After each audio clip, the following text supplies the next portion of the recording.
ራስን አንቀ ክተል ይለዋል። ነፍሰ ገዳይ መንፈስ እጁን በምላጭ አንገቱን በምላጭ ቆራርጥ ይለዋል። ደም ጠጭ መንፈስ ከፈርጅን እኔ የምለውን በል ጌታ ኢየሱስ ሆይ ስለፈታኝ አመሰግናለሁ። አሜን አሜን። እንደገና ሲጀመሩ እንደገና መጀመራችሁ ላይ ነው በጣም ብዙ ቻሌንጅ አለው። በጣም ብዙ አንደኛ ነገር በወዳጅ ትከዳላችሁ፣ በቤተሰብ በቃ ብዙ ኢግኖር ትደረጋላችሁ በሰው። እግዚአብሔር ለካ እየጠበቀኝ ነበረ። ለካ እግዚአብሔር በምገባበት ውስጥ ነበረ። ለካ በማልፈበት ነገር ውስጥ እግዚአብሔር ነበረ። እኔ በጣም እድለኛ ነኝ ዮኒዬ። እንኳን በአንተ ዘመን እግዚአብሔር ፈጠረኝ። እንኳን ያንተ ዘመን ወጣት ሆንኩኝ። ብሩክ እባላለሁ። ከአዲስ አበባ 7ኛ አካባቢ ነው የመጣሁት። እሺ፣ ለምንድን ነው ወደ ፊት ለፊት የመጣ? አንደኛ ነገር እግዚአብሔርን ለማመስገን፣ ሁለተኛ ነገር ደግሞ እግዚአብሔርን እዚህ ጋር ኪዳን ገብቼ ነበር። ከ2013 ጀምሮ መምጣት ጀምሬ ነበር እና ጌታን እንደዚህ ያልኩት እግዚአብሔር ሆይ ዛሬ ከማርከኝ እኔ ባሪያ ሆናለሁ። እዚህ ስፍራ እስከ ሰጠኝ እድሜ ድረስ አልቀርም በቃ አልኩት። ከ2013 በፊት በጣም ሱሰኛ ነበርኩ። እቅማለሁ ሺሻ በቃ እና ጌታን የዛኔ ሺሻ ቤት ውስጥ እሳት ል ነበር። ግን አሁን ደግሞ እዚህ ጌታ አጋንንት ላይ እሳት እድል ስለሰጠኝ እግዚአብሔርን ለማመስገን እዚህ ስፍራ እንዳልቀር በእግዚአብሔር ፊት ቃል ገባው እና እኔ በጣም እድለኛ ነኝ ዮኒዬ። እንኳን በአንተ ዘመን እግዚአብሔር ፈጠረኝ። እንኳን ያንተ ዘመን ወጣት ሆንኩኝ። እንኳን ታሪክ ላይ ብቻ አልሰማው፣ እግዚአብሔር ምስክሬ፣ እንኳን ታሪክ ላይ አልሰማው። እኔ በጣም ውስጥ አንዳንድ አገልጋዮች እያገለገሉ የና ዓለም ነው እንጀምበሬ ታሪክ ሲናገሩ እቆጫለሁ። ምን አለ በነዛ ዘመን በኖርኩኝ፣ ምን አለ የዛን ጌታን ባወኩል ነበር። ግን አሁንም እግዚአብሔር እድል ሰጥቶኝ በአንተ ዘመን ላይ እግዚአብሔር ስለፈጠረኝ እግዚአብሔርን አመሰግናለሁ። 2013 ስትመጣ እንዴት ነበር የመጣው? ይገርማል። 2011 ጀምሮ ያንተን ቲቪ ይከታተል ነበር እና ሁሌ ቀሜ ሺሻ ነፍቼ በጣም እጠጣለሁ። ጠጥቼ ስመጣ ባለቤቴ ያንተን ቻናል አርጋ ነው የምትጠብቀኝ እና እነሱ ወደ መኝታ ቤት ሲሄዱ ያንተን እያየሁ አለቅሳለሁ። በቃ ጌታው የኔ ህይወት አልፈልገውም፣ እባክህ በቃ ምረት አድርገልኝ ወደ ቤት ልመለስ ነበር። ሁሉ ነገር አስጠላኝ። በቃ ምንም ነገር ላይፍ አልጠማ አለኝ። ጓደኞች ከበውኝ፣ ብቸኝነት ይሰማኛል። የማረገው ነገር ደስታ አልሰጣ አለኝ። ከዛ አንድ ቸርች ገባውና ቸርች ስገባ ልክ የዴሊቨረንስ ላይ እወጣለሁ። ሁሌ ተከታታይ አንድ ወር አካባቢ እንደዛ ካረኩ በኋላ የሆነ ቀን ወሰንኩ። ከጮህም ይጮዋልኩኝ ልገላገልና በቃ እግዚአብሔር ወርዳኝ ብዬ ቆምኩኝ። ልክ መጸለይ ሲጀምር አይኔን ጨፍኛለሁ። አጠገብ ያሉ ሰዎች ይወድቃሉ እና ነፃ ይወጣሉ። እኔን ግን እግዚአብሔር ጠበቀኝ። የዛን የራሴን መጠበቅ ራሴን አልጠብቅም። እግዚአብሔር ለካ እየጠበቀኝ ነበረ።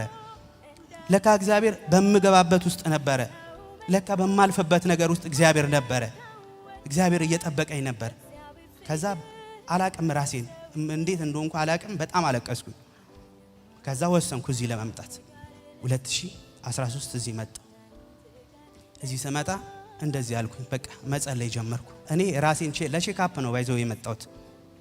እኔ በቃ እንዲ አጋንንት እኔ ላይ ያለ የለም የሚለውን እንጂ ላይፍ ይስተካከላል ምናምን የሚለው ላይ አይደለም ነበርኩ። ልክ እዚህ ስመጣ እግዚአብሔር አይደለም እኔን በቃ እንዴት እንደጠበቀኝ የበለጠ ተረዳው። እዚህ ለነፃ መውጣት ተጸለየ። ማታ ግን ተኝቼ እንደዚህ አይነት ህልም አየሁ። ብላክቦርድ ላይ የተጻፈ ነገር አየሁ። ማታ እሱን እያነበብኩኝ ለካ እግዚአብሔር ውስጤ ላይ ልሳን እየሞላ ነበረ። ያ ማነበው ነገር ልሳን ነበረ። ከዛ እዚህ መጣሁ። ሁሉ ነገር በቃ አስጠላኝ። ሁሉ ነገር አቆምኩ እና አንድ ነገር ወሰንኩኝ። በቃ እዚህ ጋር ጌታ ሆይ እስከ ሰጠኝ እድሜ ድረስ እዚህ እመጣለሁ አልኩኝ። ምክንያቱም ላመሰግንበት። ከ2013 ስንት ዓመት ማለት ነው? በትንሽ ነው በልጥህ እኔ። እሺ፣ አሁን ስራ ትሰራለህ? አሁን ስራ እሰራለሁ። ጌታ ረዳኝ። እግዚአብሔር አገዘኝ። እስኪ ለጌታ ክብር ስጡ። ምን መናገር የምትፈልገው ነገር? መናገር የምፈልገው ነገር ዛሬ የተማርነውን ትምህርት እንደገና መጀመር እንደገና ለመጀመር ማድረግ ያለባችሁ ነገር ቢኖር እንደገና ለመጀመር መሞከር ነው። እንደገና ለመጀመር ስታስቡ ብዙ ቻሌንጆች አሉ። ብዙ ነገር እንደገና ለመጀመር ትህትናን መላበስ አለባችሁ። እንደገና ለመጀመር አጉል ኩራትን ማስወገድ አለባችሁ። ዝቅ ማለትን መልመድ አለባችሁ። የኔ እዚህ ስመጣ 2013 ኔጌቲቭ ከመቶ ምናምን ሺህ ብር በላይ ዕዳ ነበረብኝ። እዚህ ስመጣ በጣም አልቀሽ ውስጥ የተሰብሮ ነበር የመጣሁት። እግዚአብሔር ምስክሬ በጣም ግን እግዚአብሔር ያንን ነገር ሁሉ አስረሳኝ። ለካ እንደገና ስጀምር እግዚአብሔር አብሮኝ አለ። ያንን ነገር ሁሉ እንዴት እንዳለፍኩት አሁን ላይ አላውቀውም። ልክ 2013 መጣው። ኔክስት ይር 2014 ነው። 2004 ላይ ነበር ትምህርት ያቆምኩት። 2014 ላይ ገና ኮሌጅ ገባው። ወሰንኩ በቃ እንደገና ለመጀመር። ማን ያስረዳኛል? 10 ዓመት ሙሉ ያቆምኩትን ትምህርት ምናምን አላልኩም። ራሱ እግዚአብሔር አስረዳኝ። 2017 ዲግሪ ተመረኩኝ። ያንኑ ዓመት ደግሞ ማስተርሴን ጀመርኩኝ። እግዚአብሔር በጣም እየረዳኝ ነው። እንደገና ሲጀመሩ እንደገና መጀመራችሁ ላይ ነው በጣም ብዙ ቻሌንጅ አለው። በጣም ብዙ አንደኛ ነገር በወዳጅ ትከዳላችሁ። በቤተሰብ በቃ ብዙ ኢግኖር ትደረጋላችሁ በሰው። ግን ያንን ሁሉ ነገር ቻሌንጁ ማለፍ ነው። ያንን ነገር ስታልፉት ትንሽ እየሞከራችሁ ስትመጡ እግዚአብሔር ራሱ እንዴት እንዳሰለፋችሁ እስከማታስተውሱት ድረስ እግዚአብሔር ያስረሳችኋል። ይሄን ነው ዮኒዬ። ድንቅ መልእክት ነው ባይዘው የተናገረው። አንደኛና አጨብጭቡለት።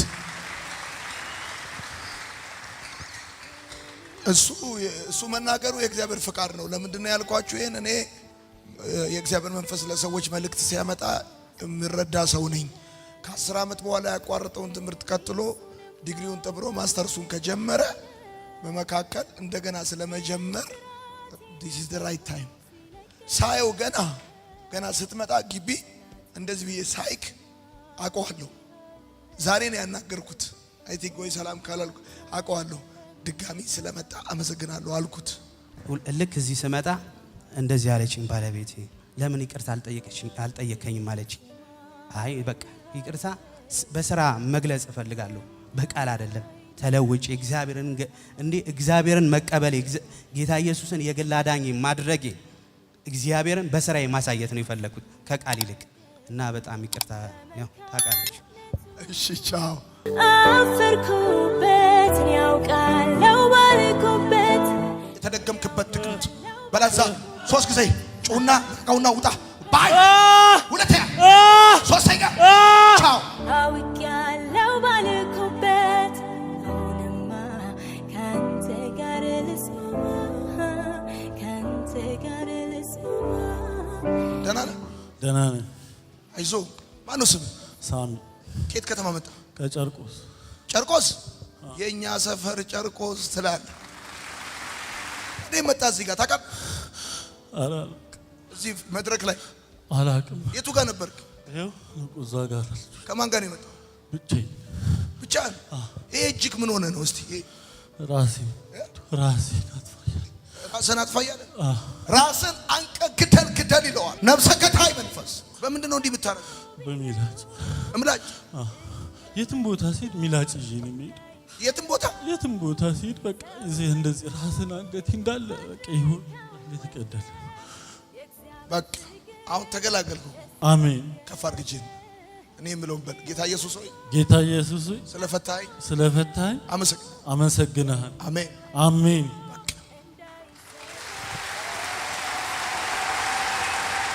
ወደዚህ የላከማን ሳባ ትባላለች። እዚህ ሚላጭ ይዘህ መጣል አጥቼ ነበር። እዛ አስጣሉኝ። ይዘህ መጣህ ነበር? አስጣሉኝ። እዛ ሲፈትሹኝ ከኪሴ ውስጥ አውጥቼ ራሴ ጣልኩት። ቻው። እግዚአብሔር እጅ ያዘው ነገር እንዳይወድቅ አይፈራ እንዳይጠፋ አይፈራ።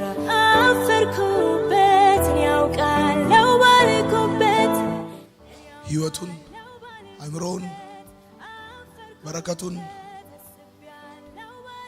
በኢየሱስ ሁለተኛ ቀጥል ሶስተኛ ቀጥል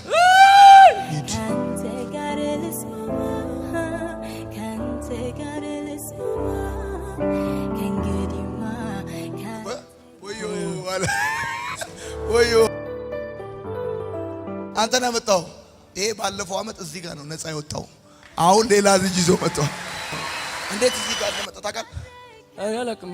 ማን እንዳመጣኝ እንዴት እንደምትጠም አላውቅም። እዚህ ጋር ራሴን ብቻ ተኝቼ ስነሳ ያየሁት እና ከወንድሜም በላይ ነው ከራሱም በላይ ነው የሚያስብልኝ። ዛሬ ላይ እዚህ ጋር ቦታ ስላቆመኝ በጣም በፈጣሪ ስም እሱንም አመሰግናለሁ። አንተንም ፈጣሪም ደግሞ ክብርና ምስጋና ይግባው። ሌላ ምለው ነገር የለኝም። በህይወቴ ብዙ ነገር አጥቻለሁ። ብዙ ነገር አይቻለሁ፣ አጥቻለሁ። አይታልም አታል። ዛሬ ቸርች ገብተህ ታውቃለህ? ከአንዴም ሁለቴ ገብቻለሁ። ግን የሆነ መንፈስ ደግሞ ወደ ኋላ ይገፋኛል። ሁለቴ ከአንዴም ሁለቴ ገብቻለሁ። ወደ ኋላ ነው የሚገፋኝ፣ ወደፊት ሳይሆን። ብዙ ጊዜ ነው አይገባው። ሁለቴ። እሺ ደስ ብሎኛል። እንዴት አመጣው? እኔማ ያው ብዙ ጊዜ ለውጤን በጣም ይወደዋል እሱ እና እንደተለወጥክ መለወጥ ፈልጋለሁ አለኝ። እሺ ብዬ አመጣሁት። ተገላግላለሁ። ተሳክቶልሃል። ተሳክቶልሃል።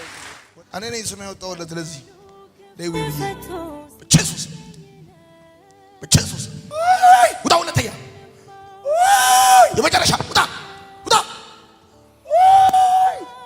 ነፈቶ ሲለቀኝ ነው ጠላቴን ስማ።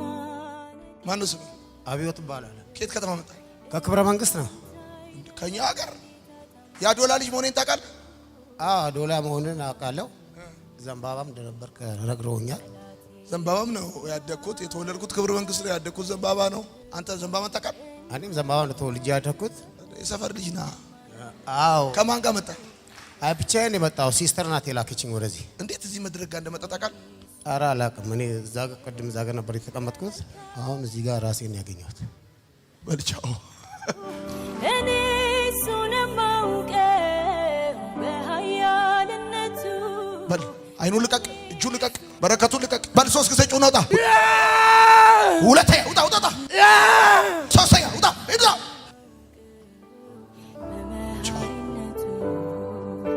እኔ እሱን የማውቀው በእውነተኛነቱ። እኔ አፈርኩበት፣ እኔ ያውቃለው ባልኩበት፣ እኔ ያውቃለው ባልኩበት።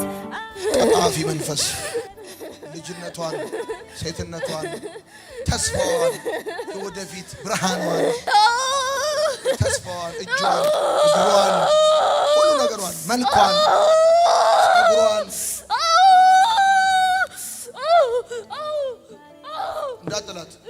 እንዳጥላት አሳይ እንዳጥላት ከቤተሰብ እያጣላ ጥፊ ይላታል። ጥፊ ማንም አይወድሽም፣ ራስሽን ግደይ፣ ራስሽን አጥፊ። ተስፋ እንዳይኖራት ተስፋዋን አጨለመ። አንተ በላዛለሁ በተበረከክበት 3 ጊዜ ጩና። ሁለተኛ እንዳመጣ ልቀቃት ነው። ውጣ በጌታ በኢየሱስ ስም አዛለሁ። ውጣ። ሁለተኛ እግዚአብሔር ፍቅር ከሰው የላቀ ልጅ አባቱን። አይዞሽ፣ ይሄ አባትሽ ቤት ነው። ማነው ስምሽ? መክሊት። ከየት ከተማ መጣሽ? ከአዲስ አበባ። ከማን ጋር መጣሽ? ሰው ነው የላከኝ። ስፖንሰር እኔ ሆንሻለሁ ብሎ ነው የላከኝ። በጣም ይወድሻል ያ ሰው በጣም። ስንተኛ ነው ያ ሰው? አንደኛ